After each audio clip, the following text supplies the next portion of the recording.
Sir எனக்கு மட்டும் இல்லை சார், ஒட்டுமொத்த திரையுலக ரசிக்கிற அத்தனை பேருக்குமே இது வந்து மிகப்பெரிய தாக்கமான ஒரு செய்தி தான். எங்களுக்கு பர்சனலாக எங்களோட இயக்குனர் சங்கம், இயக்குனர் ஆகணும்னு நினைக்கிறவங்களுக்கு பர்சனலாக எவ்வளோ பெரிய இழப்புனா, இவர் வந்ததுக்கு அப்புறம் தான் சினிமா வந்து வெளி உலகத்துக்கும் கிராமங்களுக்கும் சென்றது சார். அதுக்கு முன்னாடி ஸ்டுடியோக்குள்ளே தான் இருந்தது சினிமா. ஒரு எளியவன் ஒரு கிராமத்துலேருந்து ஒரு பட்டிக்காட்டிலேருந்து வந்து ஒருத்தன் டைரக்டர் ஆக முடியும், சினிமாவை கோல் வச்ச முடியும், பல நட்சத்திரங்களை அறிமுகம் பண்ண முடியும்னா அது பாரதிராஜா சார் தான். இன்னைக்கு ஆளுமையாக இருக்கிற தமிழ் சினிமாவில் இருக்க 75% மக்கள் அறிமுகப்படுத்தப்பட்டது பாரதிராஜா சாரால் தான். நீங்கள் கூர்ந்து கவனிச்சிங்கன்னா தெரியும், இன்னைக்கு இருக்கிற சூப்பர் ஸ்டார்லேருந்து இன்னைக்கு இருக்கிற சூப்பர் டைரக்டர் வரைக்கும் அவங்களோட ஸ்டூடெண்ட்டாக இருந்து வந்தவங்க அந்த வழியில் வந்தவங்க தான் இருப்பாங்க. Manivannan sir, Bhagyaraj sir, Pandiarajan sir, அவங்களோட வழியாக வந்தவங்க, எங்கள் கூட ஒர்க் பண்ணுறவங்க எல்லாருமே நாங்கள் ஷூட்டிங் ஸ்பாட்டில் இவரை பற்றி பேசிப்போம். ஸோ பெரிய இழப்பு சார். பாலச்சந்தர் சாருக்கு அப்புறம் பாரதிராஜா சார், இவங்க 2 பேரும் தமிழ் சினிமாவில் இல்லாதது மிகப்பெரிய வெற்றிடும். சார், இவருடைய படைப்புகள் வந்து வெவ்வேறு விதங்கள்ல இருந்திருக்குது. குறிப்பா உங்களுக்கு எந்த படைப்பு சார்? முதல் மரியாதை வந்து எனக்கு ரொம்ப பிடிக்கும் சார். அந்த காலத்திலேயே வந்து அந்த அந்த வர்க்க வேதனங்க இருந்தது, அந்த ஜாதி பிரச்சனை இருந்ததெல்லாம் ரொம்ப அழகாக ஹேண்டில் பண்ணியிருப்பாரு.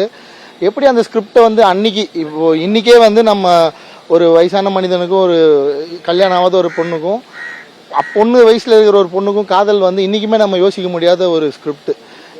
என்னவோ யோசிச்சு பாருங்க, அப்படி ஒரு படம் எடுத்தால் விமர்சனத்தில் வந்து எப்படி இருக்கும். ஆனால் அது வந்து 80களிலே முயற்சி பண்ணி இன்னைக்கு அது வந்து நான் ஒரு கல்ட் மூவின்னு பேசுகிற அளவுக்கு வந்து செஞ்சுட்டு போயிருக்காரு.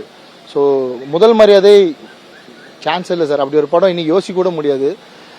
அது அவ்வளோ அழகாக யார் மனசும் கெடாமல் அந்த கல்ச்சரையும் தாங்கி பிடிச்சி ரொம்ப நீட்டாக பண்ணியிருப்பார் சார். அந்த கிளைமேக்ஸ், இளையராஜா சாரோட அந்த மியூசிக்கு, அது ஒரு அவரோட மிகப்பெரிய படைப்பு எனக்கு அதான் சார்.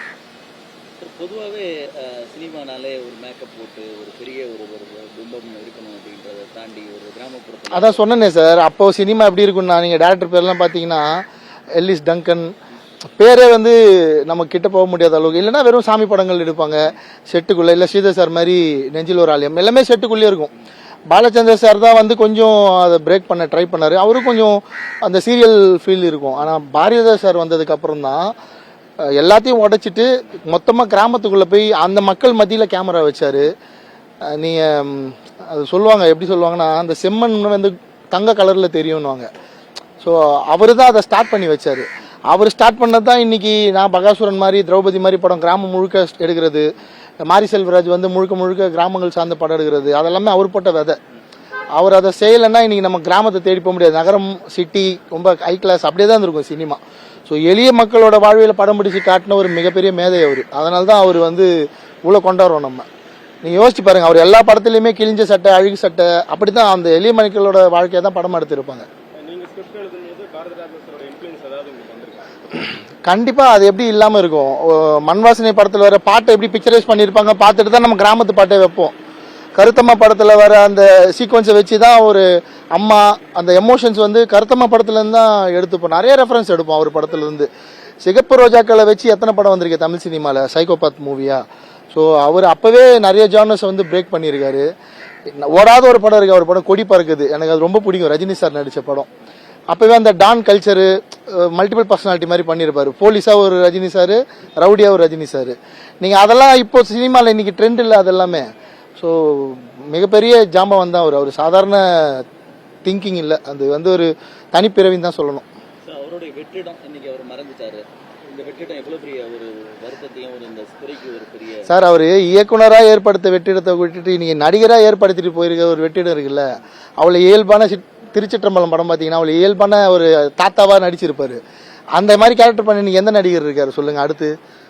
ஸோ ஒரு நடிகராக ரொம்ப ஆசைப்பட்டேன் சார், பகாசுரனில் அவர் நடிக்க வைக்கணும்னு. அவருக்கு அப்போ ஹெல்த் இஷ்யூ, அதனால தான் கேராஜன் சார் நடிச்சார்.